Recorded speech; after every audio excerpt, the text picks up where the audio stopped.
मेरा नाम है विनीत किशोर और आप देख रहे हैं ऑटोमोबाइल जंक्शन। आज की इस वीडियो में मैं आपसे बात करने वाला हूँ different types of body of vehicles.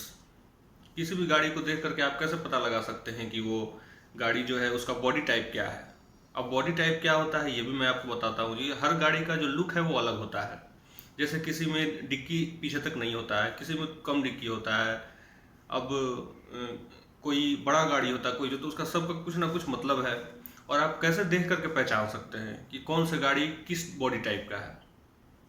तो चलिए आज उसके बारे में बात करते हैं।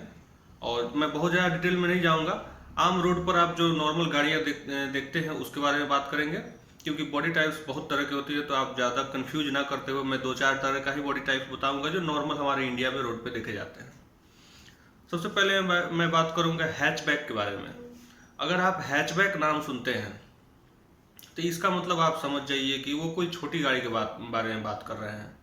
जैसे कि हैचबैक का होता है जिसमें 2 कंपार्टमेंट्स होते हैं।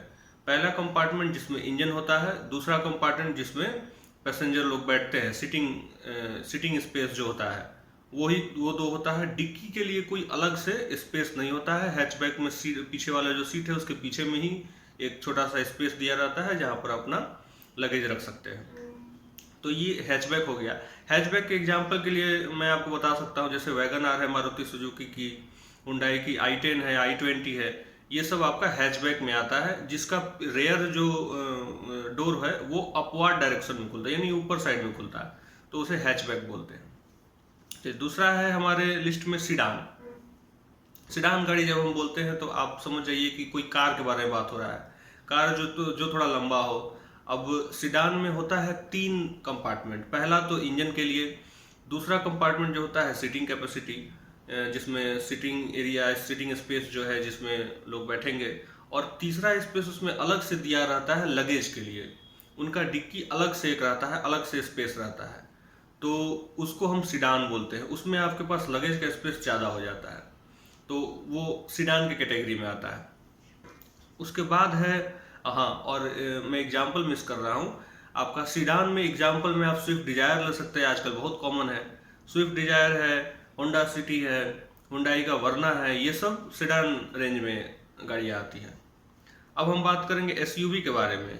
एसयूवी का सबसे पहले तो फुल फॉर्म होता है स्पोर्ट्स यूटिलिटी व्हीकल्स। आप इसके फुल फॉर्म से ही पता लगा सकते हैं कि ये बोलना क्या चाह रहा है। इसका मतलब है कि ये गाड़ी आप रफ रोड में भी चला सकते हैं, यानी थोड़ा खराब टूटा फूटा रोड है उसमें भी एकदम फर्स्ट क्लास का परफॉर्मेंस देता है ये। और आप इसको थोड़ा ऑफ रोडिंग भी कर सकते हैं।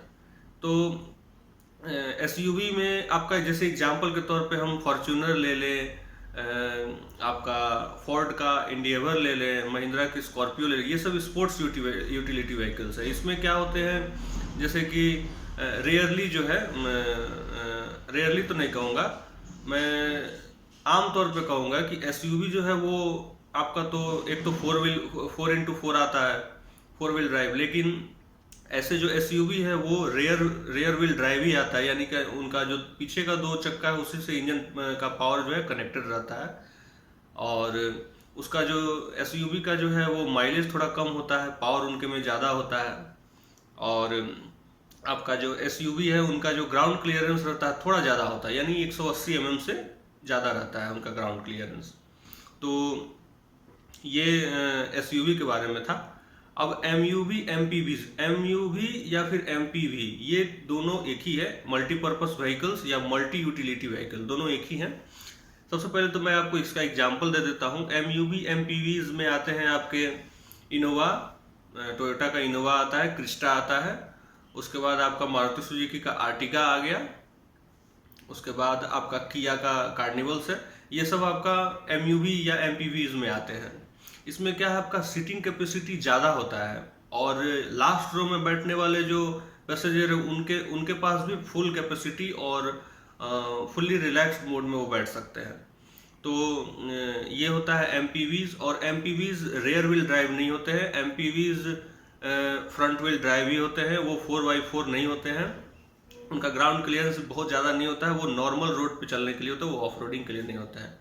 तो ये एक छोटा सा वीडियो था, आपको कन्फ्यूजन ना हो कभी। आप कभी भी अब मेरे ख्याल से आप कोई भी अब गाड़ी आप रोड पे देखेंगे तो आप देख करके पता लगा सकते हैं वो किस बॉडी टाइप का उसका गाड़ी है। चलिए तो मिलते हैं फिर अगले वीडियो में किसी नए टॉपिक के साथ। तब तक के लिए